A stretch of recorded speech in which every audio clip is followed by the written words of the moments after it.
Dear students, आज अपन पढ़ेंगे bryophyta के कैरेक्टर। आज की क्लास में अपन केवल ब्रायोफाइटा के कैरेक्टर पढ़ेंगे। सबसे पहले ब्रायोफाइटा का अर्थ क्या होता है, मैं सबसे पहले आपको अर्थ बताऊंगा।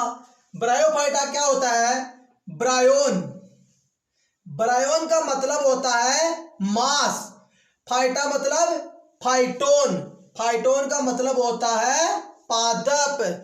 इसका मतलब हुआ मांस के समान दिखने वाले पादप। ये क्या होते हैं? ब्रायोफाइटा। एक सीधा सीधा आपको क्वेश्चन पूछ लेते हैं, ब्रायोफाइटा कौन सी भाषा का शब्द है? यह ग्रीक भाषा का शब्द है। ठीक है, यहां तक आपका हर बात क्लियर। अब पढ़ते हैं कि ब्रायोफाइटा क्या होता है। मैं थोड़ा सा ब्रायोफाइटा के बारे में बताऊंगा आपको। ब्रायोफाइटा का शरीर जड़, तना और पत्ती में बटा हुआ नहीं होता है।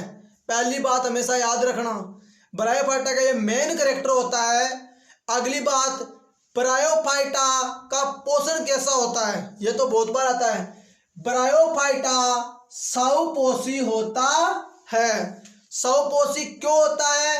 क्योंकि प्रकाश संश्लेषण द्वारा भोजन बनाते हैं, इसीलिए स्वपोषी होते हैं। अगला कैरेक्टर बात करते हैं, ब्रायोफाइटा को क्या कहते हैं? ब्रायोफाइटा को एम्ब्रियोफाइटा कहते हैं। क्यों कहते हैं? क्योंकि क्या होता है एक्चुअल में, ब्रायोफाइटा में जो युग्मनज होते हैं ना, युग्मनज वो कहाँ विकसित होते हैं? भ्रूण में विकसित होते हैं।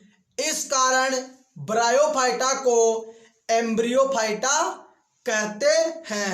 दोबारा बता रहा हूं, ब्रायोफाइटा में युग्मनज हमेशा भ्रूण में विकसित होते हैं, इस कारण इसे एम्ब्रियोफाइटा कहते हैं। एक मोस्टली क्वेश्चन आता है, ब्रायोफाइटा का अध्ययन कहलाता है ब्रायोलॉजी। ठीक है, अब बात आती है, मैंने नोट्स बहुत ही शॉर्ट तरीके से बनाए हैं, तो आप कृपया ध्यान दें। ब्रायोफाइटा को अपन स्कियोफाइटा बोलते हैं। स्कियोफाइटा क्या होता है? स्कियोफाइटा का मतलब होता है छायाविद पादप। ऐसे पादप जो हमेशा छाया वाले क्षेत्रों में पाए जाते हैं, तो इन्हें एक नाम और बोलते हैं छायाविद। एक बात और याद रखना, ब्रायोफाइटा हमेशा नम क्षेत्रों में पाई जाएगी। अगला कैरेक्टर आएंगे अपन, अब किस बारे में आएंगे? अपन जनन पर आएंगे। अब ब्रायोफाइटा में दो प्रकार के जनन होते हैं, कायिक और लैंगिक जनन। अब बात आती है कि कायिक जनन किसके द्वारा होता है? कायिक जनन हमेशा गेमी, कंद, अपस्थानिक शाखाओं के द्वारा होता है, जबकि और क्या होता है? लैंगिक जनन। और लैंगिक जनन सब जानते हैं कि युग्मकों के द्वारा होता है। अब बात आती है कि ब्रायोफाइटा में जो लैंगिक जनन होता है ना, वो किस प्रकार का होता है?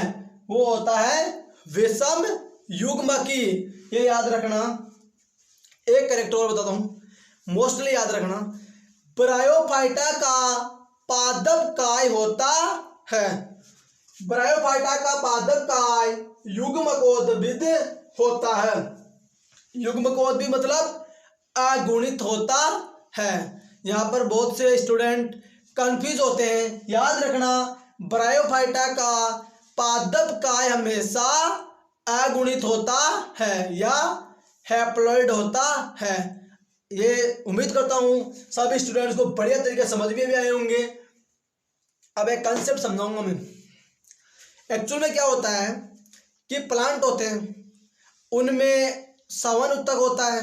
ठीक है, तो जल का सवन हो जाता है, भोजन का सवन भी हो जाता है। लेकिन ब्रायोफाइटा में क्या होता है कि ना तो जाइलम होते हैं ना फ्लोएम होते हैं। तो फिर जल और भोजन और खनिज लवणों का सवन किसके द्वारा होगा? वो होगा पेरेन्काइमा ऊतक द्वारा।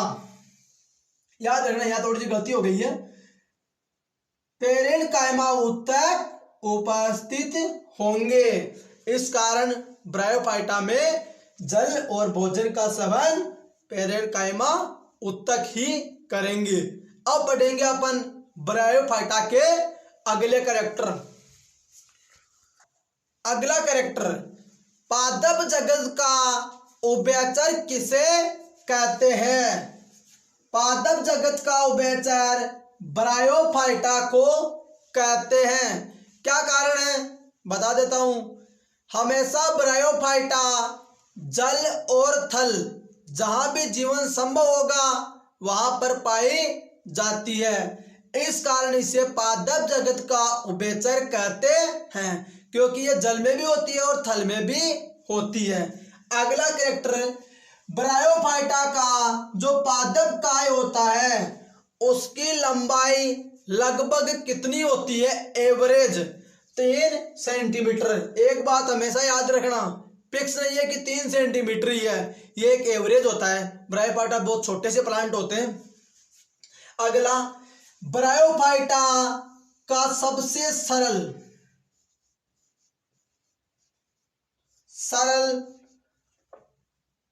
पादप काय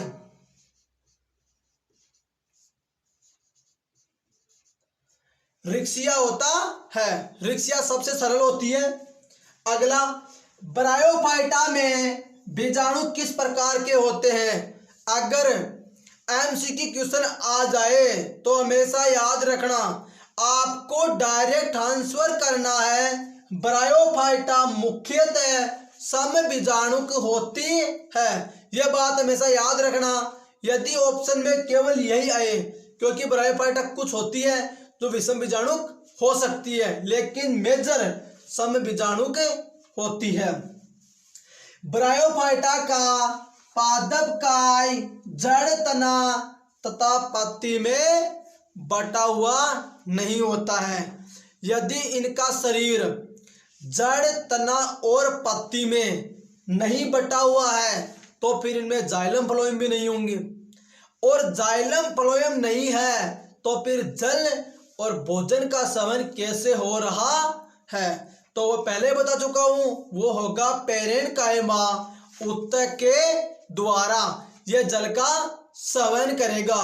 आपको पता है क्वेश्चन आ जाता है कि ब्रायोफाइटा में खनिज लवणों का अवशोषण किसके द्वारा होता है? तो एक राइट आंसर नहीं है, ना ये राइट क्वेश्चन है, यह आपको बस घुमाने के लिए पूछ रहा है। याद रखना, ब्रायोफाइटा में सवन ऊतक नहीं होते हैं। सवन ऊतक का काम हमेशा कौन करता है? पेरेन्काइमा ऊतक। अगले पार्ट में अपन पढ़ेंगे ब्रायोफाइटा के या लाइफ